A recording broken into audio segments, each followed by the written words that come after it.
Hello everyone, and today we will be reviewing the Snowspeeder from the 20th anniversary edition of LEGO Star Wars. It has 309 pieces and is set number 75259 and 7 and up.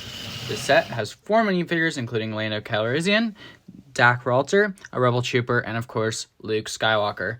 Let's take a look at the sides and back of the box. So on the side we have Lando Calrissian and just a bunch of other details, and on the back of the box we have the some of the details of this set, including the original reference material from the 1999 Snowspeeder, and then the five characters, that this wave came with, including Lando in this set, and Luke, which I already reviewed on the channel, including Vader and Han, which I also reviewed, but Princess Leia is the last one to go after Lando, and then I'll have all 6 of them.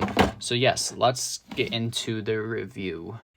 First up, we have Luke Skywalker, and this minifigure should be very similar to what you see today in many of the Luke Skywalkers. He has the same helmet, double-sided face, that has the visor all the way up, which personally looks a little strange, but it's not too bad. And then we have the normal face, and yeah, this minifigure is fairly simple, has the same Rebel torsos and legs that every single other one has, and then of course comes with a lightsaber and an extra blaster that comes in this set. Next up, we have Dak Ralter, and this minifigure is just a normal Rebel pilot. They don't usually try that hard with these. It's just the same face for every single one. The only difference is the helmets, and this helmet represents the character that this minifigure represents. And here is its secondary face, which has a more screaming expression, most likely when he was, spoiler, shot in the back when he was manning the gun in the back of the Snowspeeder. And next up we have a Rebel Trooper, and this one is a fairly good one. It has simple details, has a nice backpack, nice helmet with the oversized goggles, has no double-sided face print, has some back printing, which we'll just move that out of the way a little bit.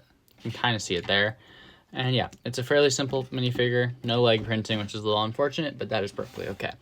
Now, let's get into Lando Calrissian, which in my opinion is the best 20th anniversary minifigure.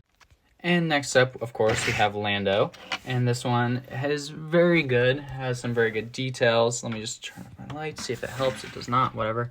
But it has some very good details to the minifigure, and is not bad whatsoever. It has the double-sided cape, which is always very nice to see in these sets, and it, of course, has a 20th year anniversary stamp on the back of the minifigure, and these can of course connect up to the other 5 that were released in the same wave. For the first build of the set, we have this little radar dish, and of course it has a control panel, which isn't really a control panel, but it does work as one in the set. And of course it has a stud shooter, because why wouldn't it? But you can just replace it and get one of the cheese slopes and put it where that is. And then of course you can put the Rebel Trooper's weapon right on it. So it doesn't fit like this, but if you flip it around, it'll fit nicely right there. On the box, that's where it shows, and then it also has a clip for binoculars and whatever else, maybe a few studs or whatever to load into the stud shooter. And lastly in the set, we have the Snowspeeder itself. Mine is a little bit yellowed, which hasn't been in the sun, so it's just getting natural light on this to make it a little bit more yellowed, but it's not too bad. I mean, it still looks very good. This is my favorite Snowspeeder that they've made in Lego form. It's very similar to the 2014 one, and this is definitely a set that needs to be remade soon. It's definitely a nice Rebel vehicle. I would definitely wish to have more of these, but they're just going to cost a stupid amount of money. This was, I believe, $40 to $50 when it came out originally, and it's just going to stay the same price. They're not going to want to reduce it. Even you'll probably get less when they do. But anyways, this has a few play features. First, it has these little flaps that all you have to do is open them, and they have shows panels on the inside of internal hardware of the engines, and that has a few stickers, and that is also on the other side. And there's also a hook that you can hook the AT-AT on, and a little stud shooter on the back.